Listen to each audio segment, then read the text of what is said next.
The unexpected encounter. The void of space stretched endlessly outside the viewport of the ISS Horizon, a sleek exploration vessel that cut through the darkness like a silver arrow. Captain Marcus Reyes sat in the command chair, his weathered hands resting lightly on the control panel. After 15 years of deep space missions, he thought he'd seen everything the universe could throw at him. His communications officer, Lieutenant Elena Rodriguez, interrupted the quiet hum of the ship's systems. "Captain, we're picking up an unusual signal," she said, her voice tight with concentration. "It's weak, but definitely not natural background radiation." Marcus leaned forward, his interest piqued. The Horizon was currently charting a relatively unexplored sector of the Kepler quadrant, an area known for its unpredictability and mysterious cosmic phenomena. "Location?" he asked, scrolling through the initial data on his personal display. "Approximately 2.3 light-years from our current position," Elena responded. "It's coming from a small planetoid that doesn't appear on any of our standard star charts." The ship's chief scientist, Dr. Kai Nakamura, joined them on the bridge. His holographic display flickered to life, showing intricate readings and spectral analyses. "The signal is definitely artificial," he confirmed. "But it's unlike any communication protocol we've encountered before. It's fragmented, almost like a distress beacon that's been damaged." Marcus studied the data, his instincts honed by years of exploration. Every mission carried risk, but the unknown was what drove humanity's continued expansion into the cosmos. "Prepare for approach," he commanded. "But keep our shields at maximum. We're not taking unnecessary risks." The Horizon adjusted its trajectory, sliding through space with precision. As they drew closer to the planetoid, the signal grew stronger, but more erratic. Strange interference patterns danced across their screens, creating a kaleidoscope of electronic noise. "I'm detecting trace atmospheric readings," Dr. Nakamura reported. "The planetoid has a thin atmosphere, primarily composed of nitrogen and trace gases. Gravity is approximately 0.6 standard. Radiation levels are elevated but within tolerable limits." Marcus nodded. "Prepare the landing module. I'll lead the initial reconnaissance team." Lieutenant Rodriguez looked concerned. "Captain, protocol suggests." "I know the protocols," Marcus interrupted, but not unkindly. "But something about this signal feels different. We're not just going to scan from a distance. We need to understand what's generating it." An hour later, Marcus and a small team of 3 specialists descended to the planetoid's surface. The landscape was a study in desolation, rocky terrain the color of burnt umber, punctuated by jagged rock formations that cast long shadows in the dim light of a distant sun. "Signal origin is approximately 500 meters northwest," Dr. Nakamura's voice crackled through their helmet comms. "Be careful. Those rock formations are creating significant interference with our scanning equipment." As they approached the signal source, Marcus noticed something unusual. What had initially appeared to be a natural rock formation began to reveal subtle, almost imperceptible geometric patterns. "Hold position," he whispered, signaling his team to stop. Then they saw it, a partially buried structure, its metallic surface dulled by centuries of exposure to the harsh planetary environment. It was clearly artificial, but unlike any technology they had ever encountered. "My God," breathed Lieutenant Anna Chen, the team's xenoarchaeologist. "This isn't just a signal source. This is a crash site." As they carefully approached, a sudden movement caught Marcus's eye. Something was moving within the wreckage, something that was definitely not mechanical. "We have a potential life sign," he reported back to the ship. "Preparing to investigate." Little did Captain Marcus Reyes know that this moment would mark the beginning of a journey that would challenge everything humanity understood about its place in the universe. The rescue mission they were about to undertake would set in motion a series of events that would reshape the future of human civilization. The unexpected was about to become very real. Secrets and survival. The medical bay of the ISS Horizon hummed with an eerie silence. Captain Marcus Reyes stood behind the reinforced glass, watching the alien survivor with a mixture of fascination and caution. Dr. Kai Nakamura conducted preliminary examinations, his hands moving with a precision born of decades of scientific research. The being was unlike anything they had ever encountered. Humanoid in basic structure, but with skin that seemed to shimmer between translucent silver and a deep cobalt blue. Thin, intricate lines, almost like circuitry, traced patterns across its body, pulsing with a soft, rhythmic light. "Vital signs are stable," Dr. Nakamura reported, his voice crisp and professional. "But I can't begin to explain the physiological makeup. Its cellular structure is completely foreign. These lines," he pointed to the circuitry-like patterns, "they're not just decorative. They appear to be some form of integrated biological technology." Lieutenant Elena Rodriguez entered the medical bay, her tablet displaying multiple layers of scanned data. "The wreckage we found is equally puzzling.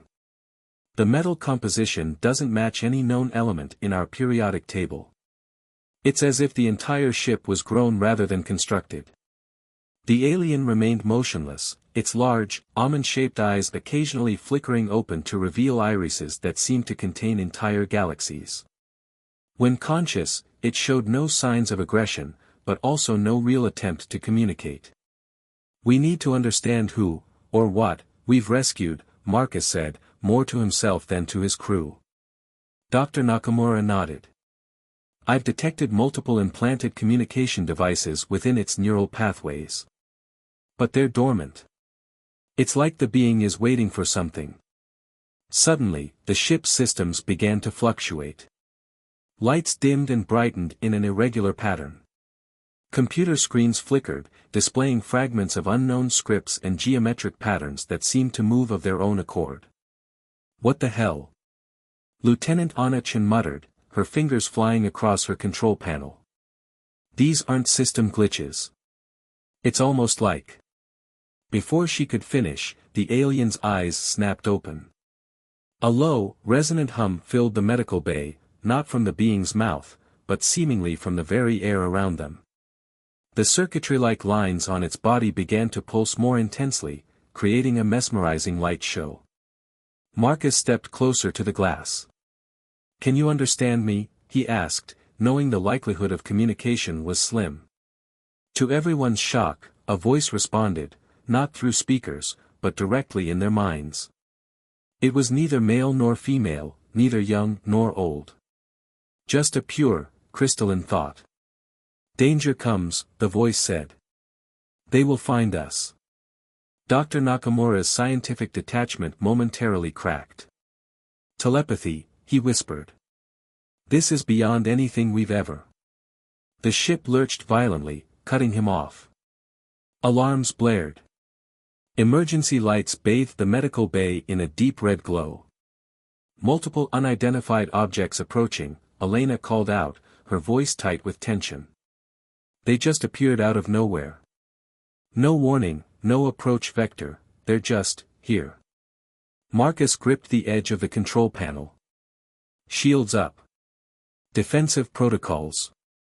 Another mental message interrupted him.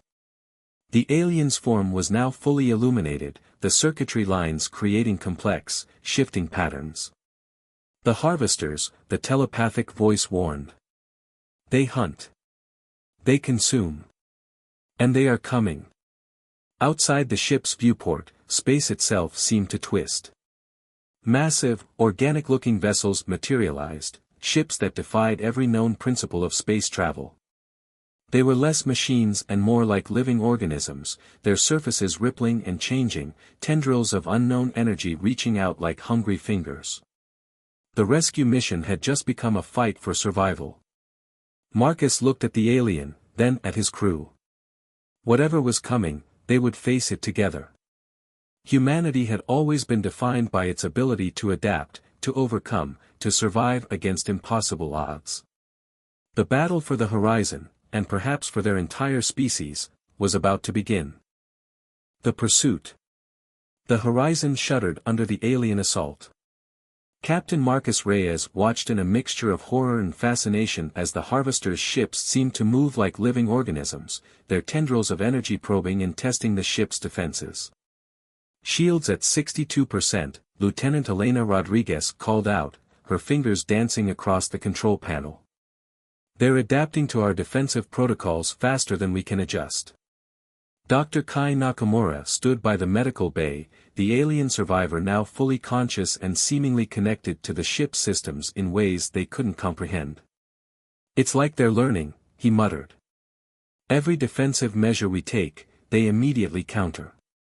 The alien, whom they had begun to call Zara, stood with an otherworldly grace. Its body continued to pulse with those intricate, circuit-like lines of light. When it spoke telepathically, the message was clearer now, filled with a sense of urgency and ancient knowledge. "The Harvesters are not a single species," Zara's mental voice explained. "They are a collective, a technological hive mind that consumes civilizations, absorbing their knowledge, their technology, their very essence." Marcus gripped the command chair. "Why are they after you?" he asked. A wave of emotion swept through their minds: pain, loss, determination. "I carry the last fragments of a civilization they nearly destroyed," Zara responded. "Memories. Technologies. The last hope of my people." Lieutenant Anna Chen, the ship's xenoarchaeologist, approached cautiously. "What civilization? Where are you from?" The ship's lights flickered as Zara's memories began to flood their collective consciousness. Visions of a world bathed in multiple suns, of cities that grew like living organisms, of a species that had mastered the delicate balance between technology and nature. And then, destruction. Massive ships consuming entire planets, leaving nothing but barren husks in their wake. "We were the Lumina," Zara explained. "Guardians of knowledge, protectors of emergent civilizations. The Harvesters saw us as a threat." Another violent shake rocked the horizon. "Shields down to 41%, Elena reported, her voice tight with tension. Marcus made a decision.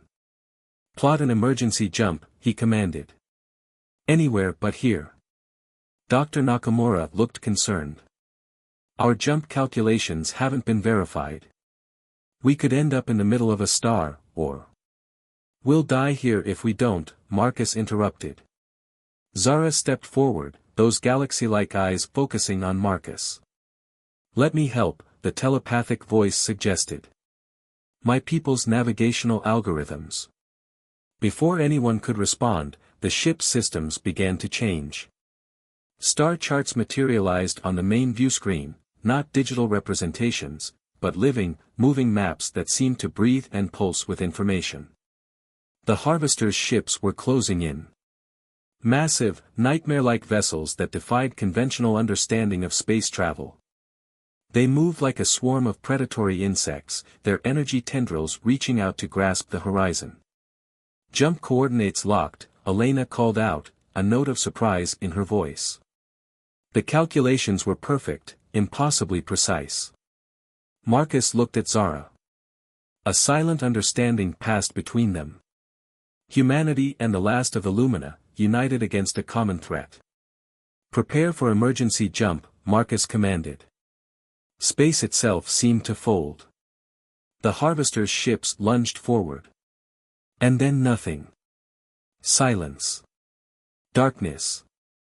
The horizon vanished, taking with it the last hope of the Lumina and the uncertain fate of humanity's first true deep space encounter.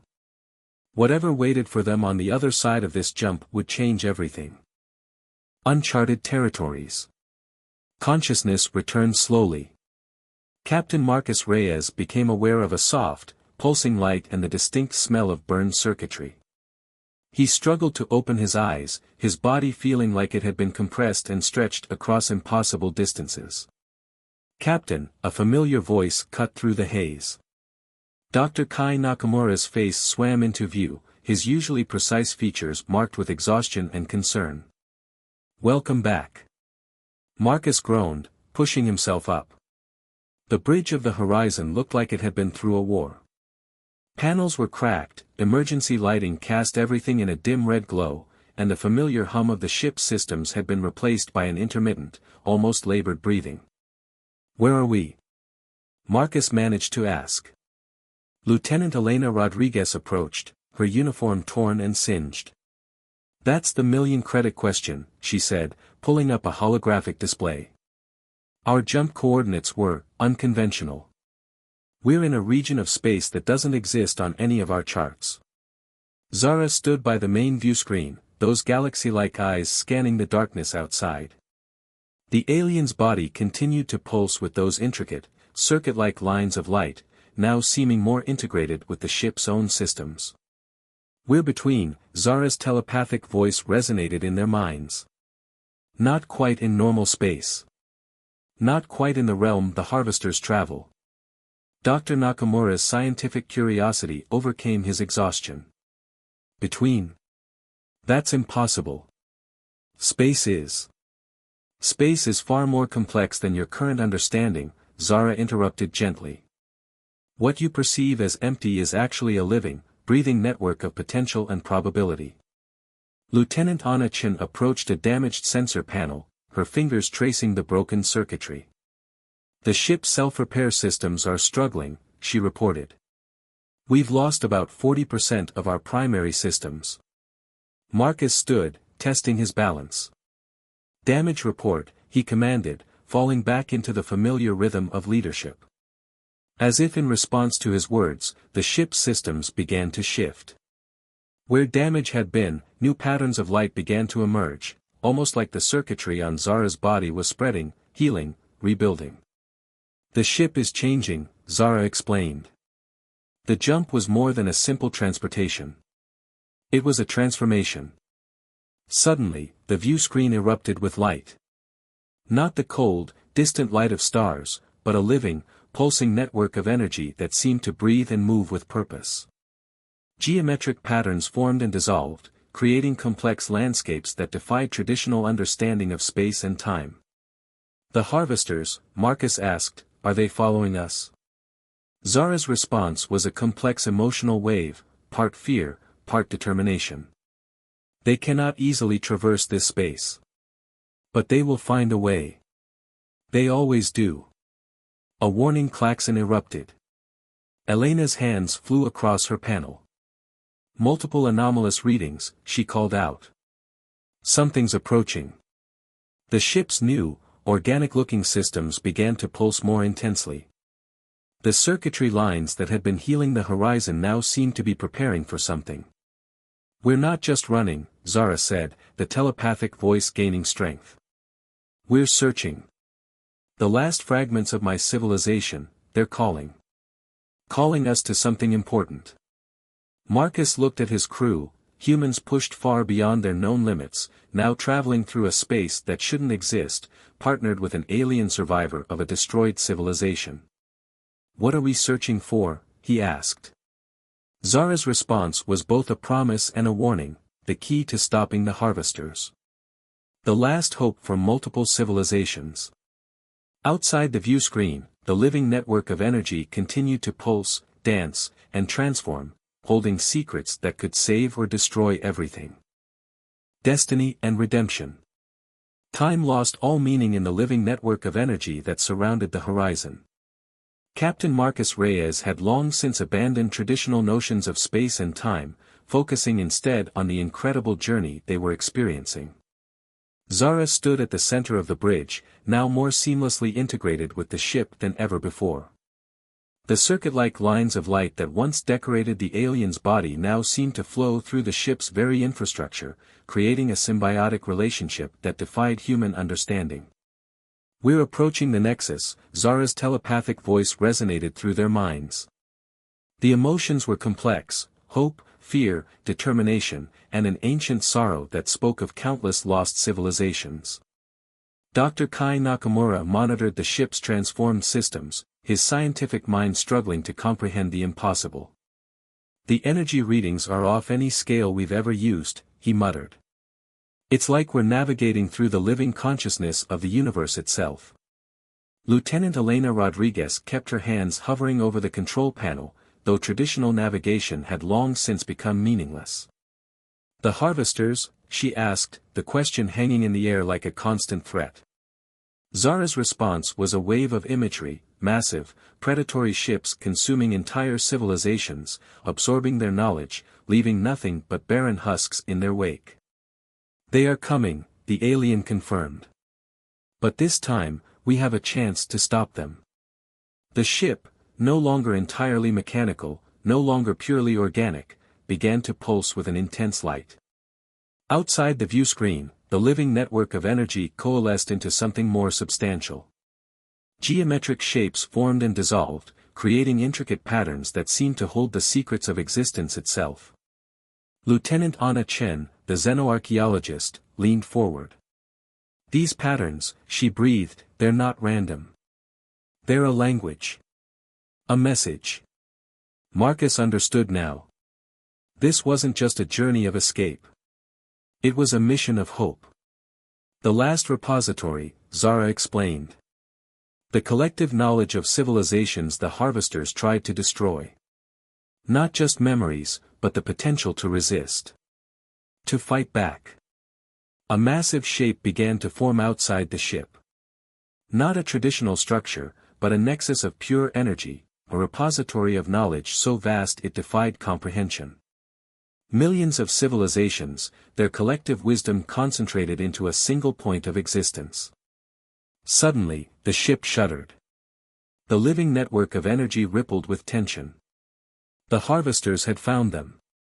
Massive ships burst through the fabric of space, creatures more machine than living being, their very existence a violation of the natural order. Tentacles of dark energy reached out, seeking to consume, to absorb, to destroy. "We cannot run," Zara said. "We must stand." Marcus looked at his crew, humans who had been pushed beyond every known limit. Humans who had chosen to fight, to protect, to understand.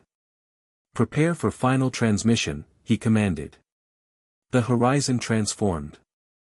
No longer a ship of metal and technology, but a beacon of collective hope. Zara's body became pure light, merging completely with the ship's systems. A burst of energy erupted, not a weapon, but a message. The collective knowledge of countless civilizations, the potential of resistance, the pure essence of survival. The harvesters recoiled. For the first time in eons, something had stopped them. Marcus watched as the nexus of energy began to shift. The repository was changing, preparing. Not just a defense, but a weapon of pure potential. "We are not alone," Zara's voice echoed. "And we will never be conquered." The universe held its breath. Humanity had just changed everything.